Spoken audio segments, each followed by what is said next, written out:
First, determine your sill type. If you have a short sill, one that stops short of the exterior trim, a filler board may be needed.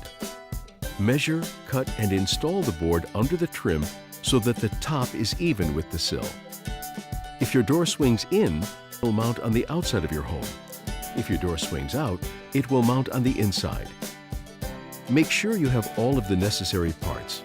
These include latch housing, latch hook housing, 2 tracks, sill plate assembly, 5 1 1/4 inch housing screws, 5 3/4 inch sill screws. All you need for the job is a power drill screwdriver and, for doors less than 68 inches wide, a hacksaw. Designed to fit door trim openings between 68 inches and 72 inches without modification. Openings less than 68 inches will need minor track modifications. For door trim openings measuring less than 68 inches, you will need to cut the track to fit the door width. For example, if your door is 66 inches, subtract this width from the 68-inch standard width. Then add an additional 1 7/8 inches. This leaves a total of 3 7/8 inches to be cut from the ends of the top and bottom tracks. Determine which side you wish to open and close and make this the latch housing side, the side without the slide bolts. Insert one end of each track into the latch housing. Make sure the screen threads through the tracks. Slide the sill plate assembly onto the bottom track, then insert the other end of the tracks into the latch hook housing.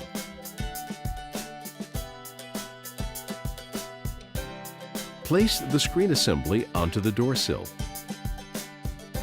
For flush and short sills, the top of the track should be flush with the edge of the sill. For long sills, the assembly rests on the top of the sill.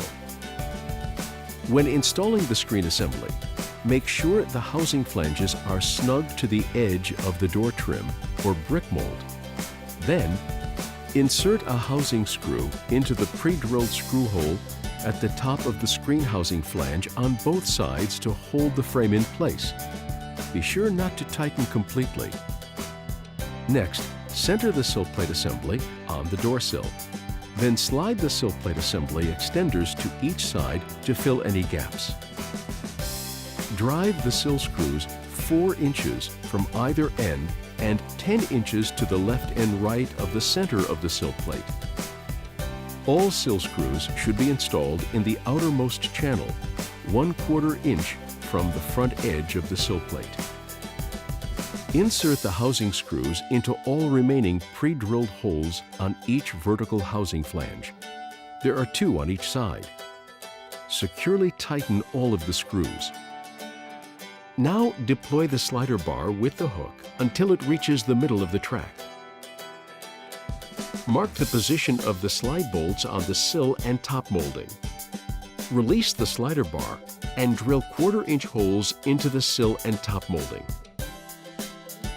Deploy the slider bar with the latch hook to the middle of the track. Drop slide bolts into the top and bottom holes. Deploy the slider bar with the latch until it reaches the middle of the track and latches onto the hook. If the top slide bolt is not extending far enough to engage in the drilled hole, loosen the bottom screw on the slide bolt bracket. Slide the bracket with the slide bolt fully extended until it is engaged in the drilled hole. Retighten the screw. The handle lock assembly should face the inside of the home when installed. If you have a door that swings outward, you will need to move the handle lock assembly to the inside of your home. Here's how. Engage the lock and remove the 2 screws from the handle. Remove both handles. Remove the latch from the slider bar and reverse it so the logo faces the inside of the home. Then, press the latch over the slider bar. Place the handle with the lock on the logo side of the latch. Align and insert the screws through the screw holes. Position the remaining handle over the screws and align the 6 small dimples with corresponding indentations on the other handle. Finally, tighten the 2 screws. That's it. In just 30 minutes, the installation is complete. And thanks to our limited lifetime warranty, you can enjoy a lifetime of fresh air.